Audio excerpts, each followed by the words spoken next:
Bonjour à tous, ravi de vous proposer ce nouveau numéro de l'émission en compagnie d'une écrivaine, chroniqueuse de radio et de télévision, également grande militante de la cause des femmes. Bonjour Isabelle Alonso. Bonjour. Alors Isabelle, avant qu'on vous découvre à la radio et à la télévision dans les années 90, quel a été votre parcours professionnel ? Vous serez surpris d'apprendre, enfin je crois que pas mal de gens le savent, j'avais un cabinet de conseil financier, figurez-vous. Ah d'accord. Autant dire que j'étais très très loin et de mes études littéraires. J'avais suivi une formation spécialisée et voilà, autant vous dire que j'ai changé de cap de manière assez spectaculaire à l'époque. Et donc oui, en 95, il y a un premier essai et encore, je me retiens, propos insolents sur nos amis les hommes. Quel était votre objectif avec ce livre ? Alors, mon objectif à l'époque, pour tout vous dire, c'est que j'avais écrit un roman et ce roman n'avait pas été considéré comme étant digne d'être publié par l'éditeur à qui je l'avais soumis, mais il avait trouvé que j'avais de la plume. Et il m'avait dit, écrivez-moi quelque chose et vous me le rapportez. Et là, je me suis dit, je vais peut-être écrire sur quelque chose qui me scandalise souvent, mais qui me fait aussi beaucoup sourire. J'ai décidé d'écrire un essai féministe sur la misogynie quotidienne.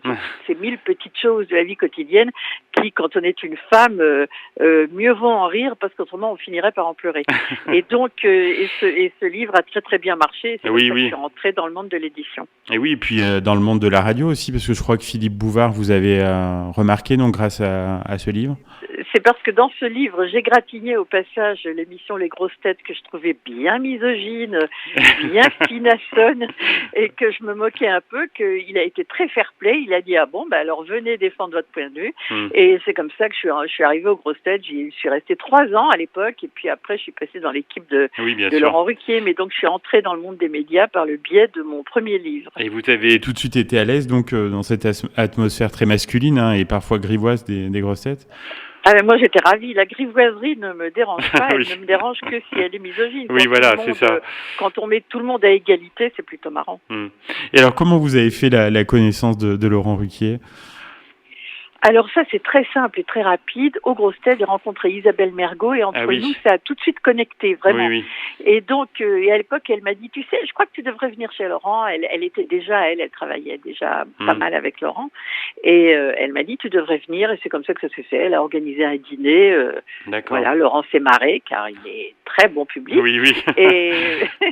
Et donc, c'est comme ça que je me suis retrouvée dans la bande dans laquelle je suis restée pendant un certain temps. Donc, c'était une très belle collaboration à la télé, à la radio. Ça doit faire plein de souvenirs mémorables, non ? Ah oui, c'était génial. Oui, tout à fait. Je me suis rarement autant amusée que quand on a commencé à la télé. Là, c'était vraiment très, très drôle. Et il vous a même embarqué au théâtre ? Et il m'a même embarqué au théâtre, absolument. Et ça aussi, ça a été très drôle. Oui, une bonne expérience. Au début des années 2010, il y a votre One Woman Show qui a été mis en scène par Caroline Loeb et tiré donc de votre premier livre dont on parlait. Ça a été une expérience concluante pour vous ?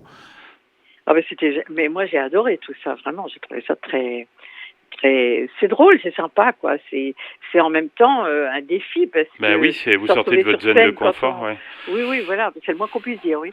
Mais en même temps. Il y a beaucoup de stress, mais il y a la rigolade et la satisfaction et le côté gratifiant est largement à la hauteur. Donc l'un dans l'autre, je trouve que ça compense très très largement. Votre engagement féministe, c'est un engagement de tous les instants, avec vos différentes actions de combat. Votre blog aussi. Vous êtes optimiste quant à l'issue de ce combat ? Écoutez, vous savez, quand on a la chance de pouvoir se battre, quand on a la chance de pouvoir dire ce qu'on pense, je trouve que oui, je suis très optimiste.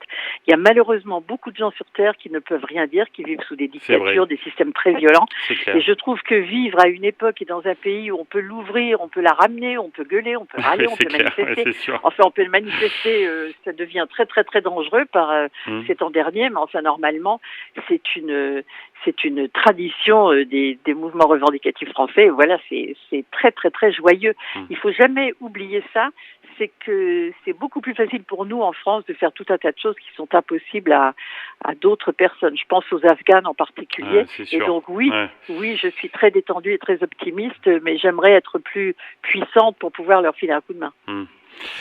Isabelle, vous avez sorti récemment un livre, Les vrais hommes sont féministes. À qui s'adresse cet ouvrage ?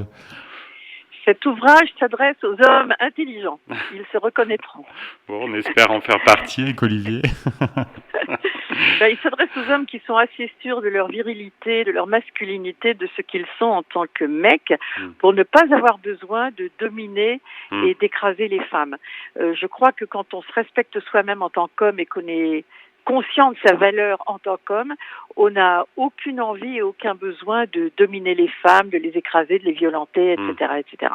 Ni même de profiter des privilèges habituels que réservent les hommes, que réserve le patriarcat aux hommes, parce que le patriarcat, on est encore dedans, quoi. Les hommes sont avantagés et je trouve très élégant les hommes qui savent respecter les droits des femmes et accepter que pour que les femmes avancent, il faut qu'eux reculent d'un pas. Quels sont les retours que vous avez pu avoir sur ce livre ? Pour l'instant, ils sont très très positifs, mais vraiment très positifs, au-delà de ce que je pensais, parce que j'en reçois des témoignages. Et d'ailleurs, je vais pas tarder à les publier. Il faut juste que je prenne le temps de faire une compile et de les mettre sur mon site, parce que mon site internet est en voie de réfection. Il est en travaux. Ah d'accord. Alors, je suis obligée d'attendre un petit peu que les gens qui s'y connaissent aient fini leur chantier pour que moi je puisse venir faire ma maline. Ouais. Et donc, on me dit beaucoup, ça m'a permis de voir les choses autrement. J'avais jamais vu ça sous cet angle. Je ne savais pas qu'on en était encore là. C'est marrant, il y a encore des enjeux qui sont des enjeux très modernes.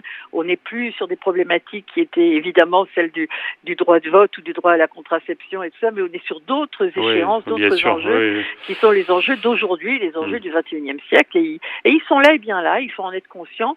Et c'est aussi bien de rallier à la cause non seulement les femmes, mais aussi les hommes. Bah oui, plus il y aura de personnes qui rejoindront ce combat, plus il y aura de chances d'avancer. Isabelle, quels sont vos projets pour 2022 ? Vous devez avoir plein d'idées en tête, non ? Oui, j'en ai plein, j'en ai même un petit peu trop, je me calme. Oui, parce que j'ai un livre en chantier, j'en ai même 2, mais c'est vrai que l'idée commence à me travailler un petit peu de peut-être refaire un spectacle avec ce livre-là, comme j'en avais fait un avec Et encore je me retiens, en essayant. Alors je sais pas encore quelle forme ça peut prendre, mais quelque chose dans ce genre-là, peut-être pas un one man, je sais pas encore, mais en tout cas je trouve que c'est un bon moyen de communiquer. Et puis maintenant aussi avec les réseaux sociaux, il y a des tas de choses à faire que je n'ai pas du tout encore explorées avec les images, avec le fait compenser, écrire d'un côté, mais aussi faire des petits sujets, des petites vidéos, des petits trucs qui peuvent être marrants à faire et qui souvent sont extrêmement efficaces. Voilà, des choses comme ça. Parfait. On vous souhaite plein de bonheur avec tous ces projets, Isabelle, et puis très bonne fin d'année à vous et à bientôt en Auvergne. Vous aussi, et à bientôt en Auvergne. J'espère bien, j'adore l'Auvergne. On vous attend. Il y a des très très bons produits à manger. C'est sûr. À très vite, Isabelle. Au revoir.